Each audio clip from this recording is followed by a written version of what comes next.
Anfal ayat 1 ini menjelaskan tentang kebolehan harta rampasan itu, sehingga yang berlaku sebelum Nabi menjadi Rasul itu berlanjut, karena itu sudah berlaku pada umumnya.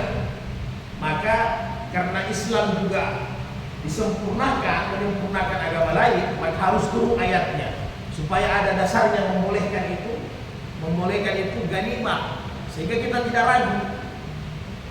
Karena bisa jadi kita ragu. Kalau di zaman Nabi memang suasananya suasana sementara penyebaran luas Islam, wajar lebih banyak suasananya itu memang jihad kita, ya. Kalau kita diperhadapkan begitu mungkin kita ragu ini halal atau tidak. Hanya jangan sampai salah paham, ya. Salah pahamnya apa? Seperti kita pasca gempa 2018. Jadi kita bilang semua ganimah, akhirnya toko-toko dibongkar. Tidak bisa, itu perampokan itu.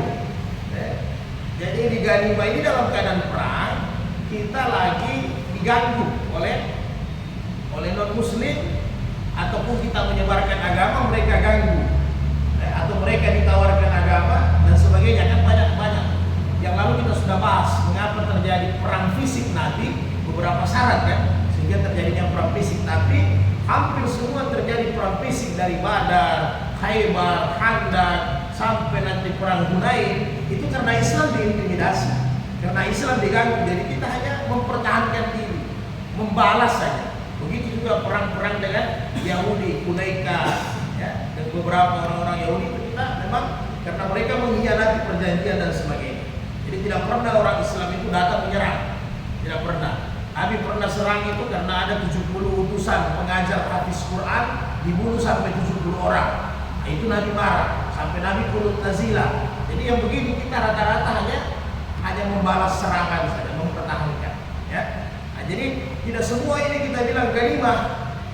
Terjadi bencana sudah kesempatan bongkar toko orang, ambil harta orang, ini perampokan, Pak. Jadi bukan ganimah, ini lain, ya. Nah, sama bentuknya. Jadi ganimah ini halal. Dalam hadis Sahih Bukhari, an Jabir bin Abdullah, qala Rasulullah sallallahu alaihi wasallam,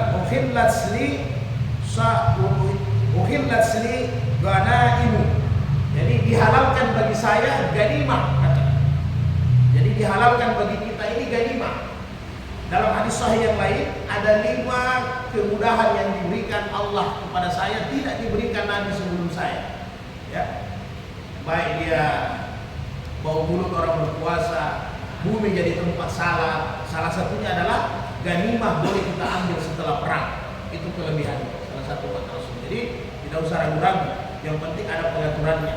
Sudah diatur ganimah itu halal, dibolehkan. Maka secara hukum fikih ganimah itu hukumnya mubah, ya. Secara fikih ganimah itu hukumnya mubah, boleh, ya, boleh.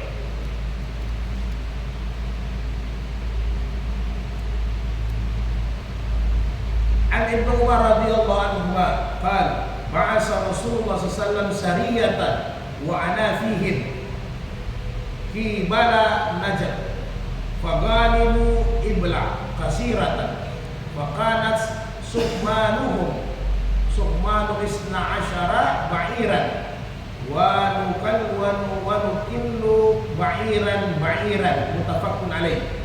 Jadi Ibnu Umar menceritakan bahwa pernah Rasulullah mengutus pasukan syariah. Jadi pasukan kecil-kecilan, ketika itu kami menang, ya, di perbatasan, karena sering orang-orang Islam itu lewat pedagang-pedagang diganggu. Maka kalau begini caranya repot, kirim pasukan. Nah, maka pemberontak itu dilawan sampai habis tuntas. Makanya kata Ibnu Umar, saya termasuk di dalamnya, salah satu pasukan yang dikirim Nabi, saya di dalamnya. Maka setelah itu kami dikirim ke Najd. Maka kami dapat mengalahkan musuh tersebut sehingga kami mendapatkan unta yang banyak. Jadi musuh mengalah, mereka sudah mengaku kalah, berarti harta rampasan itulah yang disebut dengan ganimah. Maka kami mendapatkan unta yang banyak. Maka ketika itu Nabi membagikan tiap-tiap orang 12 unta, ya. Setelah itu ada bonus lagi ditambah 1 unta. masing-masing satu orang mendapatkan 13 ekor onta. Ya. Jadi dibagi. Rasul yang atur. Bagaimana pembagiannya nanti kita lihat. Pembagiannya semoga Al-Anfal ayat 41.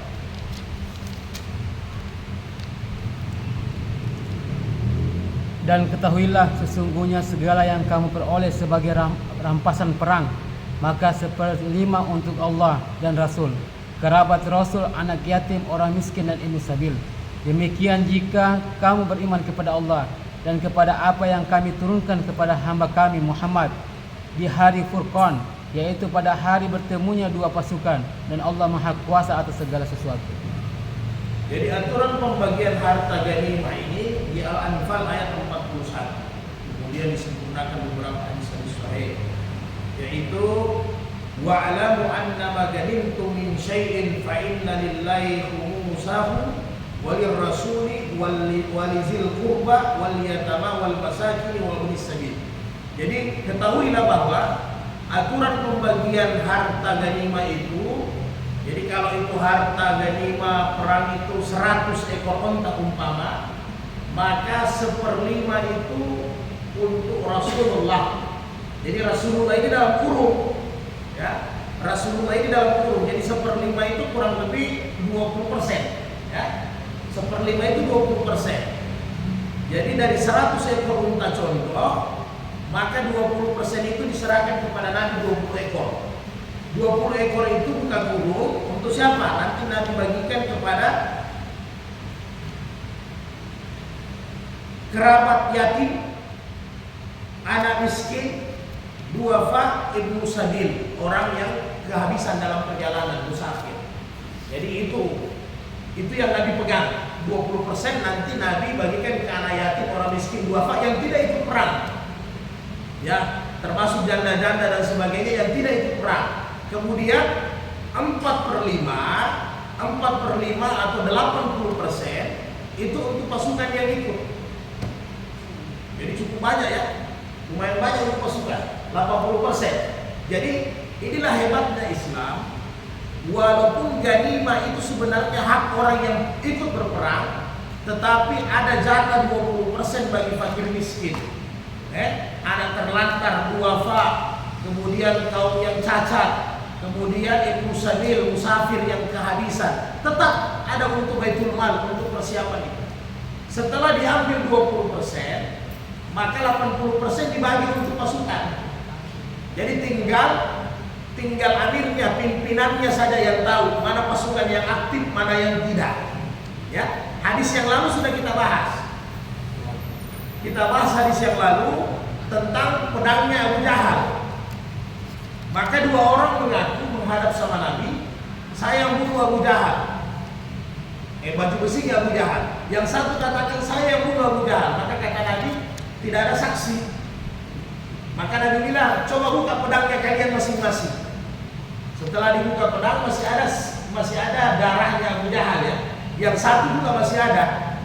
Tapi Nabi tahu, inilah Nabi ya, wahyu. Nabi tahu Anda yang berhak ambil itu baju besinya Abu Jahal. Jadi itu model bonus ya, karena dia yang bunuh, kan kira-kira begitu. Nah, itu model bonus. Nanti onta-onta dengan beberapa perlengkapan itu nanti dibagi 80%. Nanti pimpinannya kan yang tahu mana yang paling aktif. Sekian pembagiannya. Kadang Nabi bagi rata, kadang juga Nabi tidak bagi rata. Ya, itu pimpinan. Termasuk di perang Hunain. Di perang Hunain itu Abu Sufyan itu habis mualaf masuk Islam ketika Fathul Makkah, berangkat perang Hunain 124.000 pasukan. Ketika itu menang. Begitu banyak ghanimah. Maka yang diberikan kepada Abu Sufyan itu luar biasa, 10 kali lipatnya Abu Bakar, 10 kali lipatnya Umar bin Khattab. Sehingga banyak yang protes, bukan Umarnya, bukan Abu Bakarnya yang protes. Kenapa bisa Abu Sufyan begitu banyak pembagiannya, sedangkan sahabat-sahabat yang besar yang sudah berjuang dari awal itu hanya sedikit.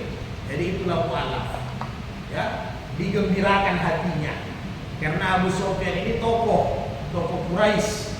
Jadi digembirakan hatinya, disenangi hatinya karena dia mualaf. Jadi kadang Nabi bagi adil, kadang juga Nabi lihat keadaannya.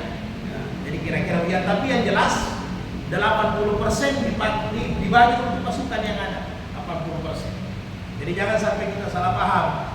Kenapa Nabi sudah ambil 20%? Tidak begitu. Jadi 20% itu jadi baitul malnya, baitul mal untuk orang fuqaha, untuk orang fukara, masakin, yatim, dengan orang-orang yang membutuhkan dalam perjalanan.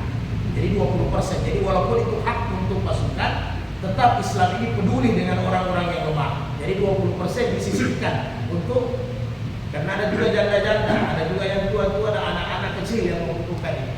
Kira-kira begitu ya. Jadi pembagiannya modelnya begitu.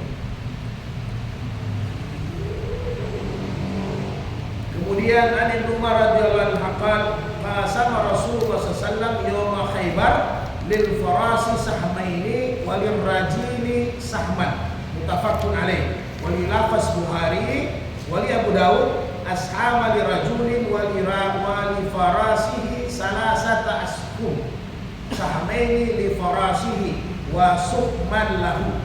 Jadi Rasulullah sallallahu membagi, ada lagi model tata cara membagi ghanimah. Bagi yang punya kuda dipakai dibawa pergi berperang, itu bagiannya dapat 3. Ya. Bagi yang tidak punya kendaraan, dia hanya berjalan, itu dikasih hanya 1. Ya, kalau kita gambarkan, kalau sekarang berarti dia dapat mungkin 1 gram umpama, yang berkuda dapat 3 gram. Ya. Atau kalau di zaman Nabi dia punya model ghanimah itu kuda, berarti yang pasukan yang ada kendaraannya dikasih 3. Kemudian yang tidak ada kendaraannya dikasih 1 ekor. Kenapa 3? 3 itu lil farasi sahmain. Jadi 3 itu 2 pengganti kendaraannya. Luar biasa Islamnya atur dulu. Yang 1 untuk penunggangnya. Jadi 3 bagian dia dapat. Yang tidak bawa kendaraan, dia hanya dapat 1 untuk dirinya. Bisa paham? Kenapa? Siapa yang bawa kendaraan, artinya korbannya lebih banyak, resikonya lebih besar. Ya kalau sekarang umpamanya bukan kuda atau onta, saya bawa mobil, jelas mobil saya kan untuk di rumah. Ya Pak ya. Kemudian butuh juga seperempat. Kalau rusak, biaya. Ya itu hanya biaya. Jadi hebat Islam atur semua Pak. Butuh pengganti oli, aki, kalau ada kerusakan, jadi resikonya besar. Bahkan pembagian ghanimah dikasih 2. Kemudian menurut para ulama Abu Hanifah, kenapa begini? Kata para ulama Abu Hanifah, Imam Syafi'i, kenapa? Ini cara agama untuk memancing jazbah semangat orang-orang Islam untuk berkorban. Jadi mereka tahu selain ini berjihad kita bisa dapatkan surga, kita juga bisa dapatkan ghanimah. Artinya apa? Ketika ada panggilan untuk agama, harus kita berani berkorban. Karena banyak juga yang bakil-bakil tidak berani ya, simpan harta dan sebagainya. Padahal imbang di sebenarnya. Makanya dalam hadis lain Nabi bilang, kalian pergi membela agama, tetap untung. 2 keuntungan yang kalian dapatkan kata Nabi. Kalau kalian selamat, maka mendapatkan ghanimah. Kalau benar, kalau memang kita meninggal berarti syahid, ya, jadi tidak ada ruginya. Perdagangan lantabura, ya, perdagangan yang tidak ada ruginya. Itulah membela agama Allah, kira-kira begitu. Jadi cara pembagiannya juga. Jadi kalau sudah ditahu ilmunya, nanti kita tidak iri, ya kan? Jadi kalau memang mau dapat banyak, tetap lillahi ta'ala, berkorban banyak-banyak. Jadi Nabi juga sudah tahu seberapa si A ini punya korban, seberapa si B punya pengorbanan, itu Nabi sudah tahu semua. Maka pembagiannya disitulah keadilannya. Karena orang yang bawa kendaraan itu resikonya lebih besar. Jadi pembagiannya juga agak besar. Lain kalau semua jadi syahid. Di perang Uhud banyak yang meninggal, itu lain cerita.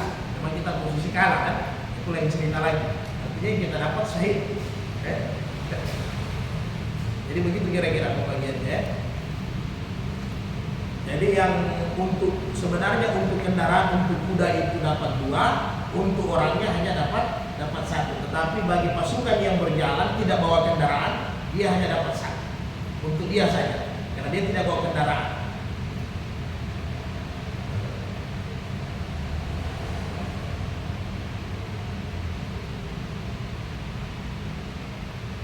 An Ma'an ibn Yazid qala sami'tu Rasulullah sallallahu alaihi wasallam yaqul la nafala illa ba'dal khumus. Jadi harta ganimah ini boleh ditambah dari tiap-tiap pasukan, bisa ditambah. Kalau memang ada lebihnya sudah dibagi sesuai dengan aturannya, kemudian bisa ditambah sesudah 1/5 20% dipisahkan. Jadi jangan sampai 20% tidak dipisahkan. Jadi sudah 100 ekor, umpamanya 100 kilo emas didapat dalam peperangan, berarti 20 kilo dipisahkan, kemudian dibagi yang 80 kilo emas dibagi, kemudian ada tersisa. Kalau ada tersisa boleh sebagai tambah, seperti Nabi tadi sudah dibagi rata 12 ekor per orang, karena ada sisa, nah ditambah lagi satu ekor jadi 13 ekor per orang, boleh. Jadi itu tergantung pimpinan, ya. Bisa lihat.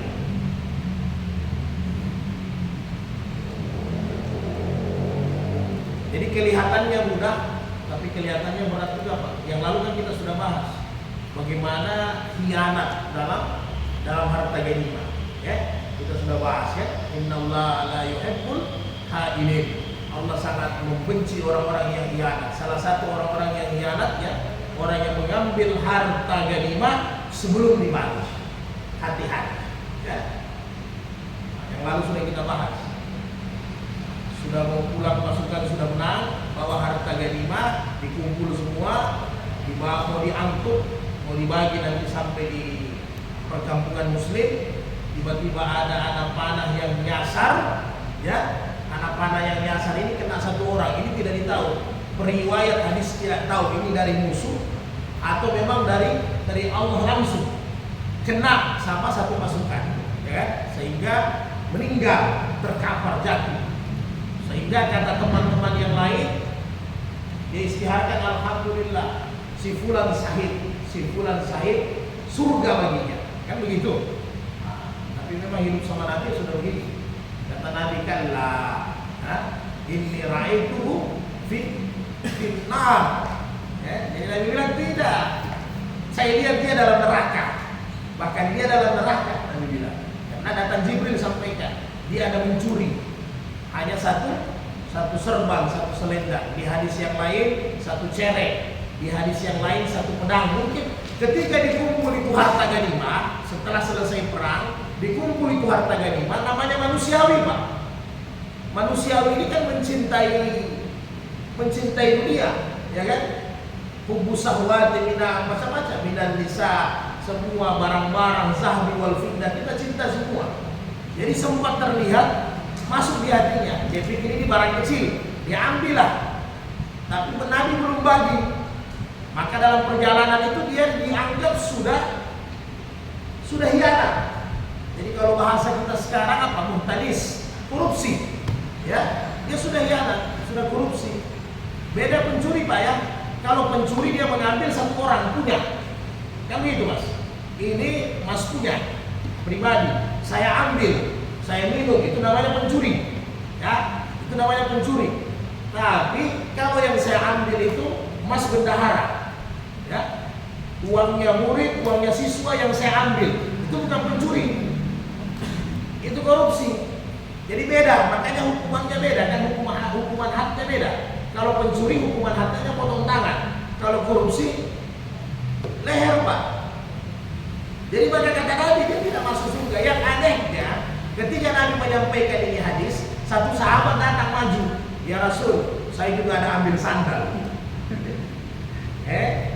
Saya juga ada ambil sandal. Bayangkan, Pak, ini tidak ditahu sandalnya ini sandal apa, mungkin sandal bagus. Allah alam bisawab. Tapi namanya mata manusia kan beda-beda caranya dia tertarik. Ada satu tertarik dengan serban, cerek, yang satu tertarik agak ini sandal. Anak skut saja, ya kan? Mungkin tidak ditahu.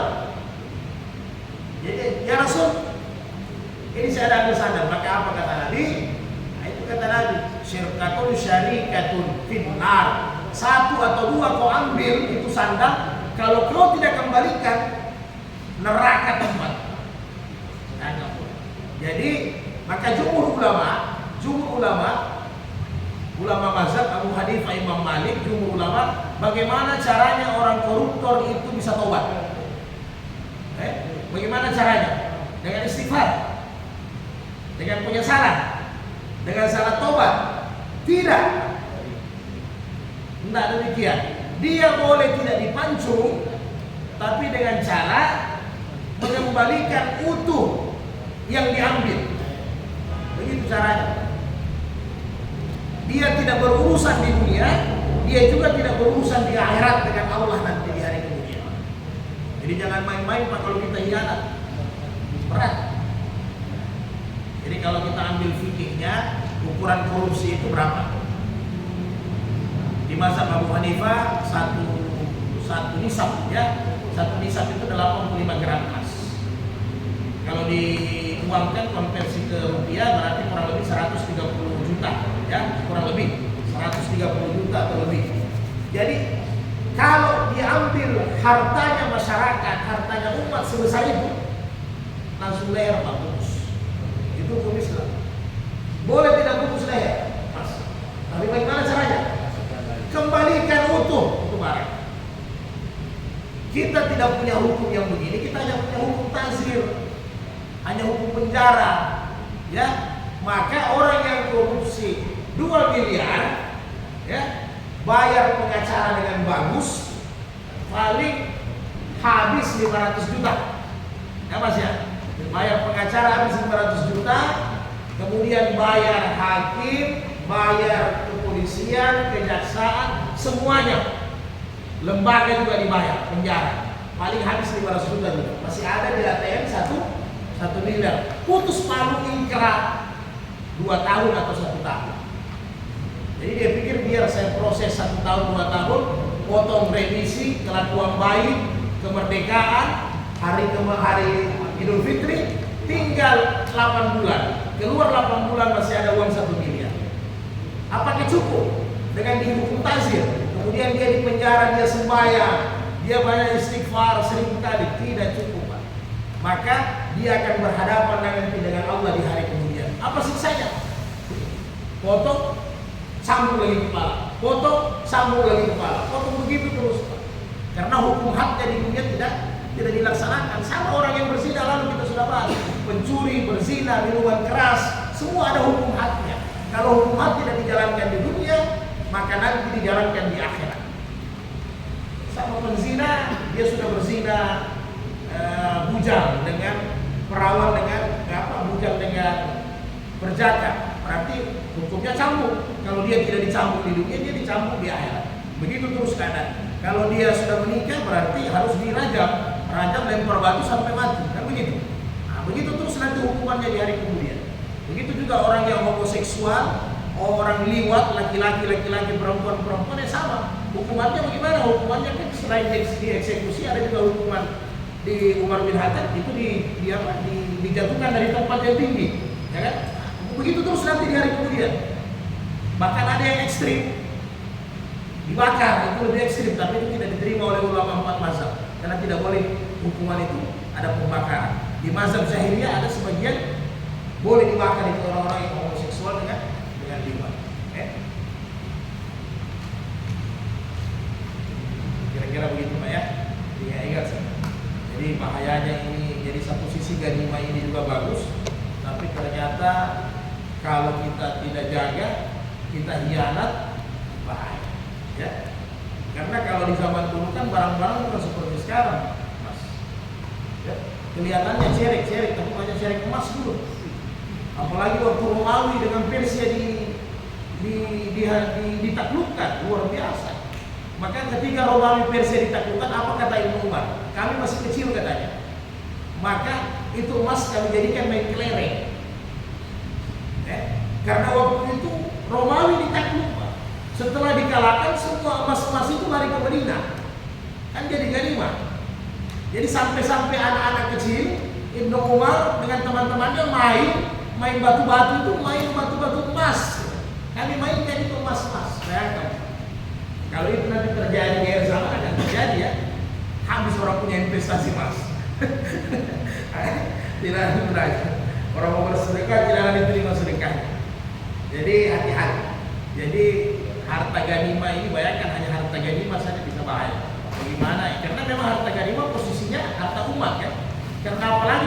dibagi 20% ada untuk orang miskin, orang duafa di situ.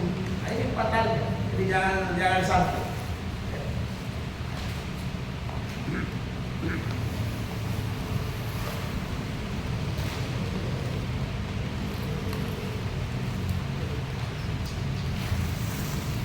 Kemudian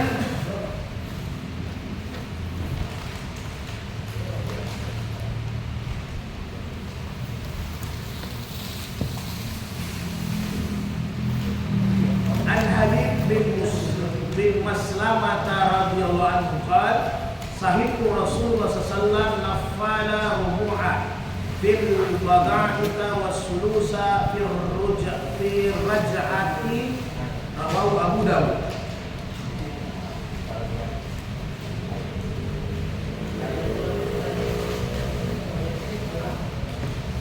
Ini Rasulullah pernah juga saya menyaksikan ketika kami mau pulang selesai perang, sudah dibagi ini harta rampasan, Nabi sudah bagi. Kemudian setelah kami balik ada lagi dari tambah, ya. Jadi mungkin dalam perjalanan Nabi juga berpikir ini masih ada sisa, maka setelah balik sudah sampai di kampung Nabi tambah lagi, itu dibolehkan. Jadi itu bukan pengkhianatan, Pak ya. Jadi itu umpamanya 80 ekor tersisa, pasukan hanya 70 orang. Kan 20 ekor sudah untuk fakir miskin, 20%. Setelah dibagi dapat 1 ekor 1 orang, berarti tersisa 10. Ini belum dibagi, karena bisa jadi dalam pikiran Nabi, kalau dibagi ada nanti yang merasa tidak puas, ya. Jadi Nabi sambil pulang, sambil berpikir. Itulah pemimpin memang begitu, ya. Pemimpin itu tidak pernah tenang. Biar dia makan, biar dia tidur, tetap pikir masyarakatnya, itu pemimpin. Jadi mungkin dalam pulang Nabi sudah pikir-pikir siapa yang akan kerja berat itu, Pak Guru atau masih ada sisa 10. Jadi dicari 10 orang siapa yang kira-kira kerja berat. Ini yang ditambahkan setelah sampai. Kalau sudah sampai tidak terlalu banyak juga yang nampak, ya. Jadi mungkin yang lain sudah pulang, tidak terlalu banyak yang nampak, sehingga nanti tidak menghilangkan rasa kecemburuan. Hebat Rasulullah, ya. Luar biasa. Dari semua sisi-sisi fitnah, semua sisi-sisi perselisihan, bagaimana cara itu Nabi tutup, ya. Ini Rasul.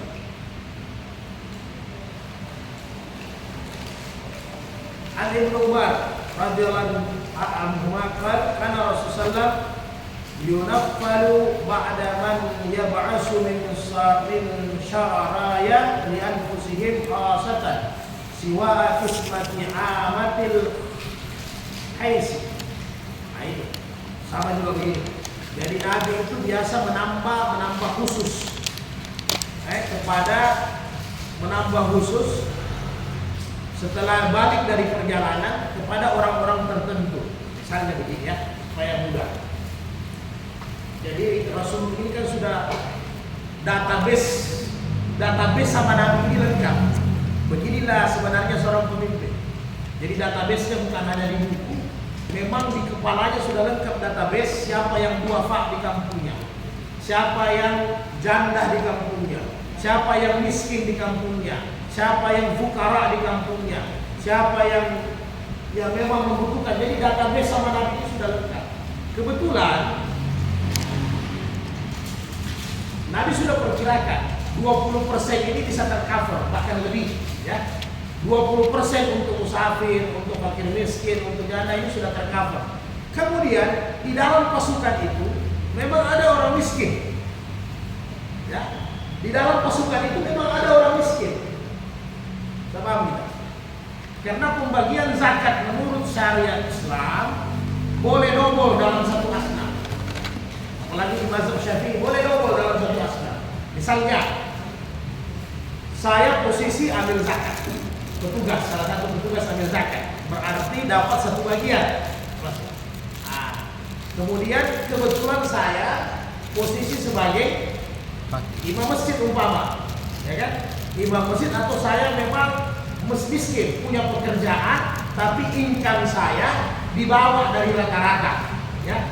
Umpamanya kalau memang income yang sempurna itu 3 juta, saya punya pendapatan 1 bulan hanya 1 juta, berarti masuk miskin. Karena itu masuk miskin. Kalau fukara, kalau fakir, dia tidak punya lapangan pekerjaan. Jadi dia serabutan. Itu orang fakir. Kadang kerja A, kadang kerja B, kadang kerja C. Itu yang disebut dengan fakir. Jadi miskin, dia punya pekerjaan tetap, hanya tidak mencukupi. Nah, kebetulan dalam pasukan itu ada yang seperti ini, ya. Jadi dia sudah dapat hak ganimah karena dia ikut pasukan, dia dapat hak ganimah. Setelah pulang, Nabi juga kasih bonus lagi yang 20% ini, karena memang beliau ini termasuk orang miskin. Ini boleh, bisa paham ya? Nah ini boleh, ya. Jadi dalam 1 asnaf, dalam 2 asnaf boleh, dia 2 asnaf kita kasih untuk zakat sedekah itu boleh. Jangan ditanya dia miskin atau tidak, Pak. Karena kalau kita tanya orang miskin, tidak ada orang mengaku kaya. Biar orang kaya pasti bilang saya miskin juga, ya. Kalau mau dibagi BLT, tidak ada orang miskin bilang, orang kaya mau bilang saya itu miskin. Semua mau dapat, ya begitu. Nah, jadi Nabi itu database-nya lengkap. Jadi ya namanya Nabi ya. Nah, jadi seorang pemimpin juga harus begini. Jadi rakyatnya dia tahu betul mana yang membutuhkan, mana yang tidak.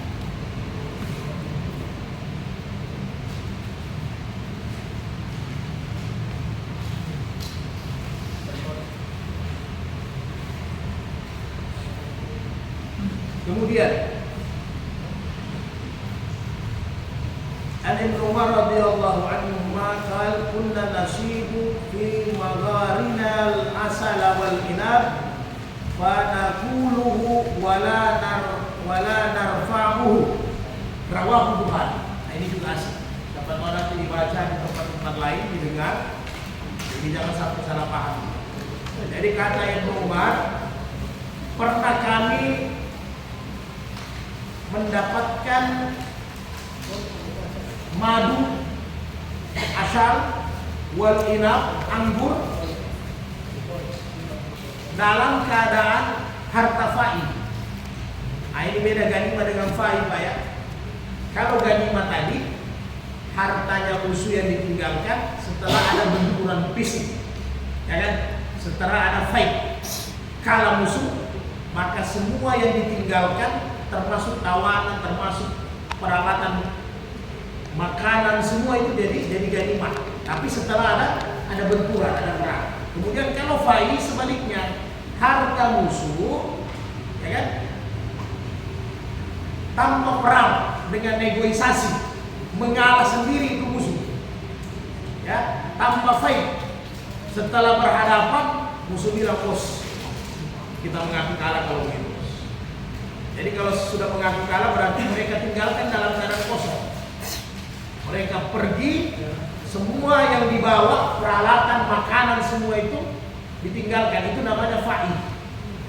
Jadi tanpa fisik, ya, itu dibolehkan. Ah, coba dicari Al-Anfal ayat 69. Tadi Al-Anfal ayat 1 dengan 41 ya. Sekarang ya ayat 69. Maka makanlah dari sebagian rampasan perang yang telah kamu peroleh itu, sebagai makanan yang halal lagi baik, dan bertakwalah kepada Allah, sungguh Allah Maha Pengampun, Maha Penyayang. Al-Anfal ayat 1 itu dasar dalil ganimah, dibolehkan halal. Ayat 69 itu faid. Jadi halal boleh. Nah, itu boleh. Jadi harta rampasan tapi dia faid. Saya tidak bahas sebab nusulnya dengan panjang. Jadi dia faid. Termasuk ini sahabat. Jadi sahabat bilang kami dalam peperangan, tiba-tiba kami dapat madu dengan anggur, kami makan tanpa harus dibagi-bagi dulu. Jadi ini antara hianat dengan tidak ya. Jadi lihat baik-baik Pak ya. Jadi tanpa harus dibagi-bagi dulu, kemudian kami makan. Jadi dalam bentuk makanan, pembagian harta rampasan dengan ganimah dengan faid kan ada dua pendapat. Pendapat yang pertama Imam Abu Hanifah harus dibagi nanti sampai di tempat muslim. Kan begitu. Jadi semua itu harta dibawa, dikumpulkan, nanti sampai di tempat muslim baru dibagi, tidak boleh dibagi di tempat musuh. Kemudian menurut pendapat 3 imam mazhab, Syafi'i, Malik dengan Imam Ahmad Hanbal, boleh dibagi di tempat musuh, jangan sampai merepotkan biar nanti mereka bawa masing-masing mereka punya. Sebab kan? Nah, jadi dua-dua cara ini bisa.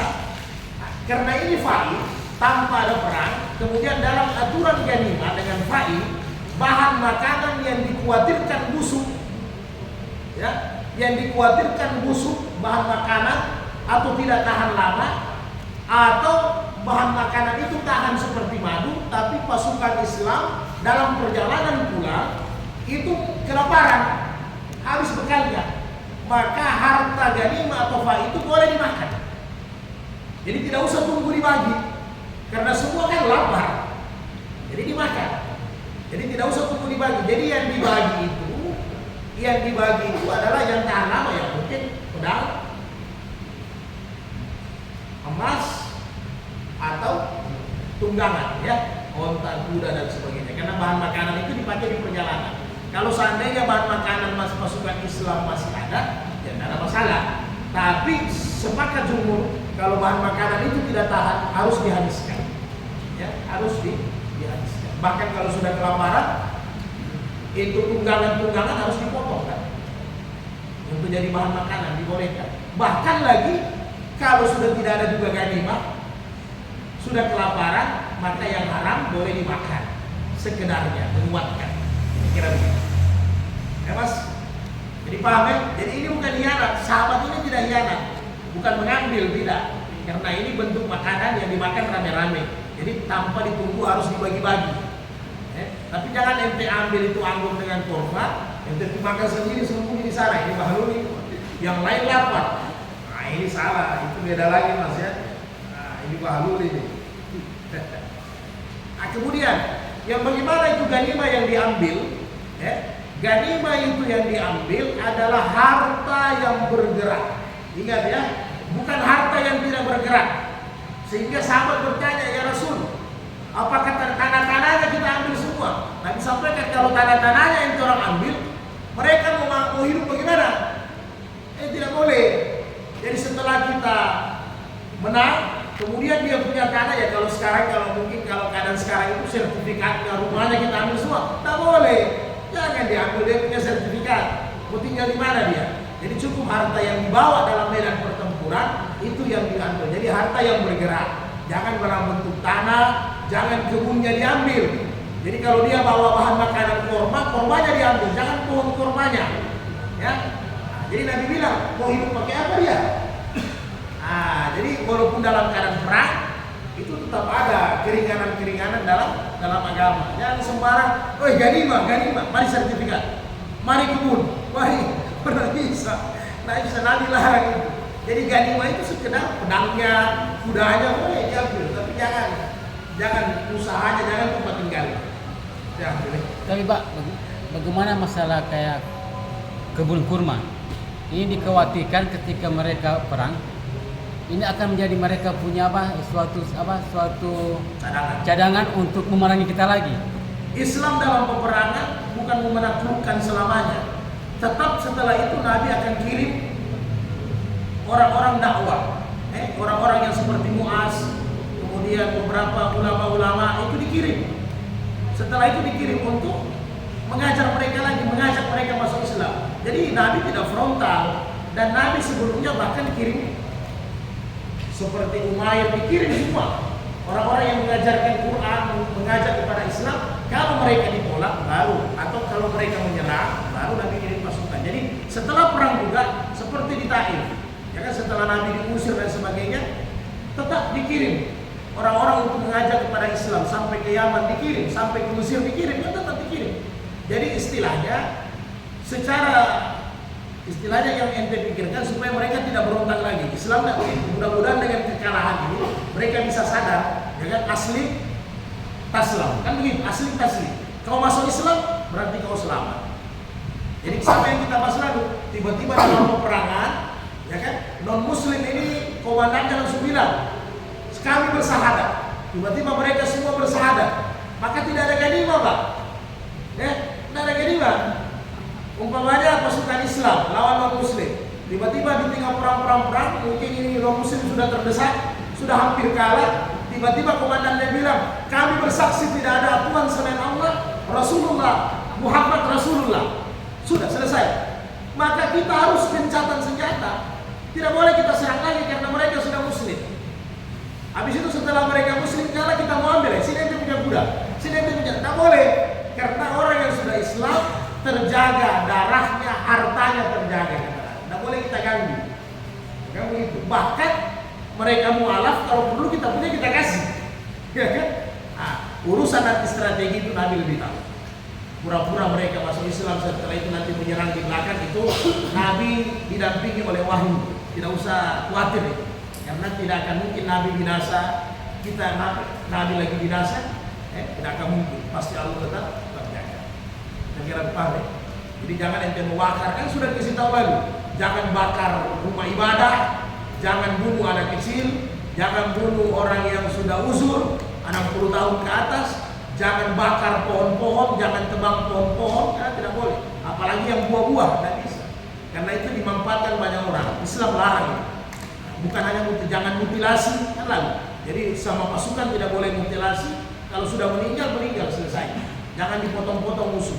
Jangan pohon-pohon, jangan rumah ibadah dibakar. Nah, itu haram dalam peperangan. Jadi di luar perang juga haram. Ya. An Abdullah bin Abi Aufa radhiyallahu anhu qala asabna ta'aman yawma Khaybar fakana rajulu yaji'u fayahusu minhu miqdaran ma yakfihi summa yansarifu akhraja Abu Dawud. Nah ini juga faid. Pernah juga kami tidak sempat berperang, musuh sudah mengalah, ya. Jadi tiba-tiba kami dapat makanan, maka ada seorang laki-laki mungkin lapar, dia ambil itu makanan, ya, fai kan harta rampasan, dia ambil itu makanan, setelah itu dia makan, sekedar dia kenyang, baru dia pergi, tidak ada yang tegur. Nabi juga tidak tegur, karena itu hanya untuk mengisi perutnya, itu bukan hianat namanya Pak ya. Nah, bukan hianat. Karena itu memang harus dihabiskan, karena itu sudah harta fai. Cuma ada yang lapar ya silakan makan. Boleh. Jadi itu bukan hianat. Yang hianat ini ente sembunyi pelan-pelan, sudah ente yukul, ente taruh lagi di ente punya tas, kasih banyak-banyak, kasih masuk di tunggangan. Nah, ini sudah bahaya. Jadi ini memang beda-beda tipis, hati-hati Pak. Dan hatinya Bapak yang tahu lapar atau tidak. Ya. Nah, karena hukum mencuri juga di mazhab Imam Abu Hanifah kan, kalau memang orang yang mencuri itu lapar, ya betul-betul lapar, ya berarti tidak boleh kita potong tangannya karena dia memang lapar. Yang harus dipotong tangannya pemimpinnya. Ada masyarakatnya yang bisa lapar kan begitu. Kalau pembagian, tapi kalau mencuri 5 juta juga Pak, tidak lapar itu. Kalau pembagian hartanya sama Pak antara ghanimah dengan faiz? Sama, cara bagiannya sama. Iya. Kan mereka hanya tidak berhutang, sudah keluar, ya, sudah meninggalkan hak rumah dan hartanya. Kemudian yang terakhir, sebelum ada masalah lagi ya. An Ruwaifi bin Sabit radhiyallahu anhu qala Rasulullah sallallahu alaihi wasallam, "Man kana yu'minuna billahi wal yawmil akhir." Barang siapa yang beriman kepada Allah dan hari kemudian, fala yarkab dabbatan min fa'il muslimina hatta idza ajafaha raddaha fihi wa la yalbis sauban min fa'il muslimina hatta idza ahlakahu raddahu fihi. Nah, ini dilarang seperti. Jadi janganlah kalau kalian beriman kepada Allah dan hari kemudian, jangan pakai hewan tunggangan fa'i, ya. Jangan dipakai, kalian punya hewan tunggangan supaya irit, kan ini ada harta rampasan kan? Kalian pakai itu harta rampasan, ya kan? Yang sebenarnya biasanya ditaruh untuk barang saja, untuk barang-barang kalian pakai. Jadi kalian tidak pakai, kalian punya. Setelah nanti dia kurus, dia loyo, kalian kembalikan. Begitu juga kalau ada harta rampasan yang belum dibagi, umpamanya baju Nabi bilang, jangan kalian pakai.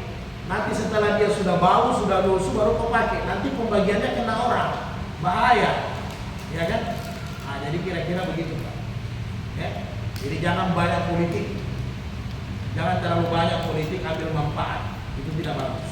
Kan begitu. Maksudnya jangan politik ini jangan banyak manipulasi orang, apalagi itu harta orang banyak. Hati-hati. Kira-kira demikian. Kemudian di Al-Anfal itu belum ada pembagian untuk Nabi dengan orang miskin 20%. Ayat Al-Anfal itu yas'aluna 'anil anfal ayat pertama itu belum ada pembagian, semua untuk pasukan. Jadi Nabi sempat ketika itu sudah bagi masing-masing harta ganimah, emasnya, tunggangannya. Nabi hanya ambil ada hajat mulia itu pedang Zulfikar. Jadi itu pedangnya Nabi Zulfikar, itu pedangnya orang Quraisy, orang kafir. Yang Nabi pakai setelah itu Nabi pakai kan yang berujung dalam hadis ini apa berujung 2 ya. Jadi Nabi ambil itu pedang itu. Maka diturunkan ayat 41. Jadi Nabi itu jangan hanya ambil pedang. Haknya Nabi itu juga 20%, buka kurung, fakir, miskin, musafir dan sebagainya. Jadi seorang Nabi boleh ambil harta ganimah, boleh. Keturunan Nabi boleh ambil harta ganimah, Bani Hasyim dengan Bani Thalib, boleh. Jadi hikmahnya kenapa mereka boleh terima ganimah? Karena mereka tidak boleh menerima sedekah dengan zakat. Ya, ini baru zuriat Nabi, Pak. Tidak boleh terima zakat dengan sedekah itu, tapi dari Bani Hasyim, dengan Bani Muthalib, hanya 2 saja. Jadi sempat sepupu satu kali dari Bani Hasyim ini protes. Kita ini kan juga sama. Jadi kalau Nabi itu kan dari bapak, dari mama, ada semua. Jadi ada sempat yang protes. Kami juga berarti harus. Tapi ternyata Nabi bilang tidak. Yang tidak boleh itu hanya Hasyim dengan Bani Muthalib. Itu saja yang tidak boleh. Jadi mereka boleh untuk ganimah, untuk faid, tapi untuk zakat, untuk sedekah mereka tidak boleh. Yang boleh adalah hadiah, ya, hibah itu boleh untuk Bani Hasyim, tapi sedekah dengan zakat tidak boleh. Jadi jangan mengaku cucu Nabi nanti karena minta zakat, minta sedekah, hati-hati, tidak boleh.